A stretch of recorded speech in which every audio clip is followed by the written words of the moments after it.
Ceci, chers téléspectateurs, sera peut-être l'unique fois de votre vie où vous aurez l'occasion d'entendre une information non censurée. Ce que j'ai à vous dire est très important. J'ai dû tuer beaucoup de monde et je serai moi-même tué pour vous transmettre ce message. J'ai dû prendre la décision de faire passer votre intérêt avant ma propre vie. Je le fais d'abord pour vous. Pour que vous vous réveillez et que vous changiez. Mais avant de vous dire ce que j'attends de vous, je vais vous donner les faits. Et ce sont vraiment les faits. La NSA enregistre tous les coups de fil, les emails, les textos sur la Terre, les gens comme Snowden ou Assange qui nous donnent les infos nécessaires pour protéger la démocratie sont traqués et persécutés par le gouvernement des États-Unis. Ce gouvernement a été fondé par les riches. Il aime maintenir le peuple dans le noir, dans l'ignorance, à un niveau intellectuel infantile. Il s'assure que le peuple est occupé à faire de l'argent pour survivre, qu'il s'occupe de sa famille, de sa maison, de son jardin, et ils veulent faire croire aux gens qu'ils sont libres, qu'ils ont le choix de faire ce qu'ils veulent. Mais ils ne peuvent pas. Les personnes qui vous représentent sont payées pour que vous restiez dans votre bêtise, dans votre petit monde bien fermé sur lui-même. Comment se fait-il qu'il n'y ait pas de législation sur les armes à feu alors qu'il y a un massacre tous les mois? Aux États-Unis, il y a 11 000 morts par arme à feu tous les ans. En Angleterre, seulement 300. Pourquoi? Parce qu'en Angleterre, ils n'ont pas d'armes. Les gens ne possèdent pas d'armes. Point à la ligne. Ce que j'ai fait par le passé et ce que je suis en train de faire n'est qu'une conséquence de l'absence de législation. On ne vérifie même pas les antécédents des clients pour savoir s'ils ont un passé criminel. Simplement parce que 50% des sénateurs sont payés par les marchands d'armes. Alors réveillez-vous. L'assurance maladie. Elle bénéficierait à 90% de la population américaine. Pour faire simple, tous les pays développés l'ont déjà. Et presque 50% des Américains sont contre.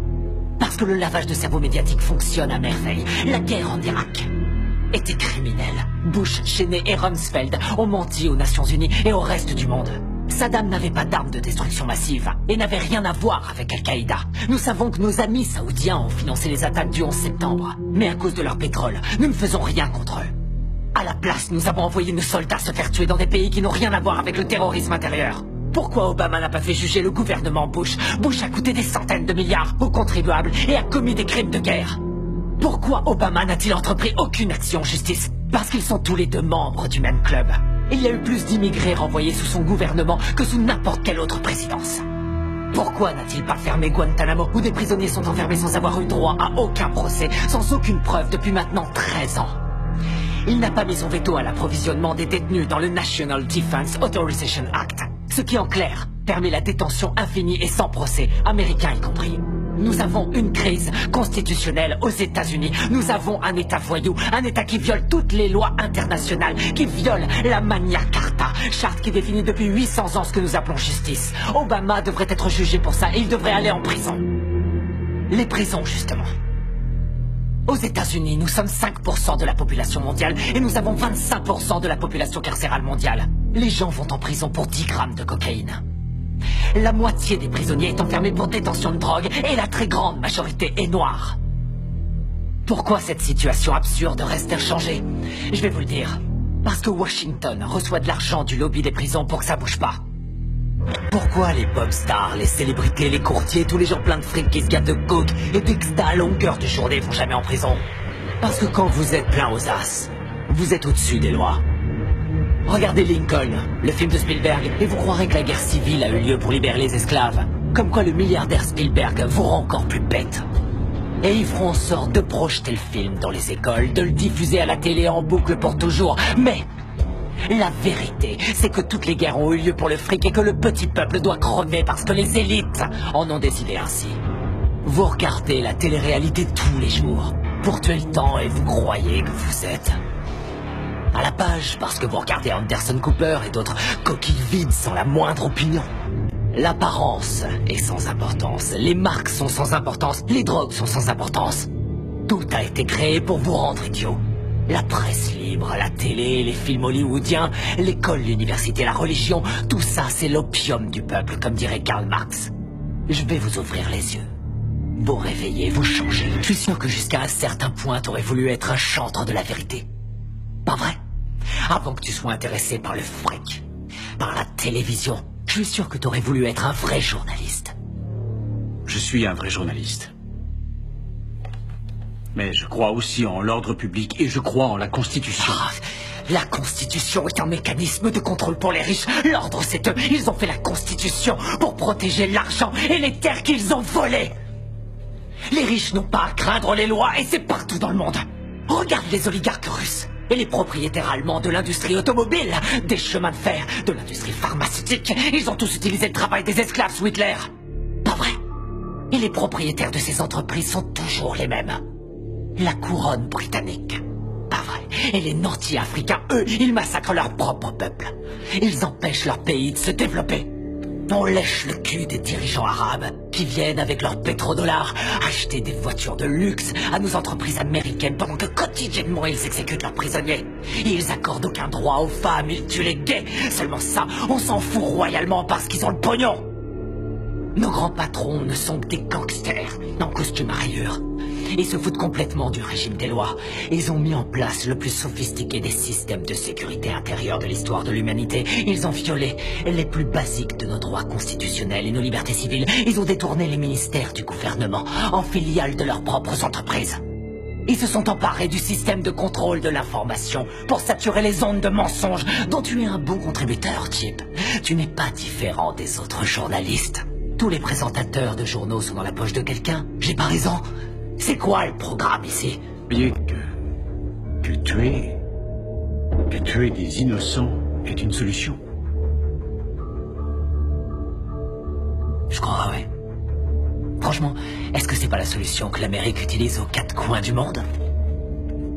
Avec leurs drones. Qu'est-ce qu'ils envoient, les drones? Des bombes ou des bonbons pour les petits-enfants? On tue 50 gamins, Chip, pour avoir un terroriste. On pille pas le tiers-monde, peut-être? On les laisse crever de faim, et crever tout court pour maintenir notre niveau de vie. La situation est grave. Les discours pacifiques ne suffisent pas, on connaît les crimes, le réchauffement climatique est une réalité. On sait que les lobbyistes ont acheté Washington, on a vu l'effondrement de la bulle financière, mais on continue à imprimer de la monnaie. Pour retarder l'inéluctable, dans 50 ans ou même avant, tout sera terminé. Nous sommes de plus en plus nombreux sur la planète et il y a de moins en moins de nourriture, d'eau et de pétrole. Dans une centaine d'années, il n'y aura plus de terre du tout. Avec des mots, on changera rien, c'est trop tard. La seule façon dont je peux intervenir sur ces vies, c'est en les prenant. La seule façon dont je peux intervenir auprès de toi, c'est en te tuant. N'y a-t-il pas une meilleure solution? Par exemple, fonder un parti. Enfin, convaincre. Convaincre les gens de vous élire. Faire la différence dans les... Faire élire? Me faire élire dans quoi? Tu m'écoutes pas. Ça sert à quoi de se faire élire? Arrête de dire des conneries. Chip, c'est quoi la politique? Que tu sois démocrate ou que tu sois républicain, ça change strictement rien. Tous les gouverneurs, qu'ils soient républicains ou démocrates, ont été achetés. On peut toujours voter et élire quelqu'un. Ça change rien. Ce sont les lobbyistes qui ont le pouvoir. Toutes les histoires ont deux versions différentes, chacun a son opinion. C'est ce qui donne à la démocratie tout son intérêt.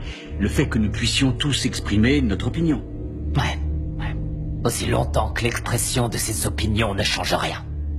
Julian Assange, Hammond, Snowden, ce sont les prophètes de notre époque, les voix qui crient dans le silence du désert. Et ce sont ceux-là que l'État s'acharne à martyriser. Notre démocratie est morte. On nous interdit de dire ce que nous pensons. À elle seule, cette interview devrait suffire à m'envoyer en prison sans jugement. Pour toujours, on va m'envoyer à Guantanamo. Ça sert plus à rien de s'exprimer. Et vous ne pensez pas pouvoir changer cet état de fait? Je peux pas. Je crois que c'est le seul moyen de faire avancer les choses. Ce que j'attends de vous, c'est que vous changez le monde. Et ça se fera pas tout seul, ça se fera pas pacifiquement. Nous allons devoir tuer les riches. Sortez de chez vous. Prenez vos armes. Allez faire sauter Washington. Partez à la chasse aux milliardaires, aux patrons de banques, aux ordures, aux PDG, aux menteurs, aux gouverneurs, aux lobbyistes, aux sénateurs. Tout ça, c'est du pareil au même. Il faut les pendre. Au premier arbre que vous trouverez, nous devons faire le ménage, tout rendre propre. Nous devons repartir du début. Il nous faut une nouvelle chance. Mais je peux pas le faire seul. J'ai besoin de votre aide. J'ai besoin de vous maintenant. Je Je vous remercie par avance pour votre aide.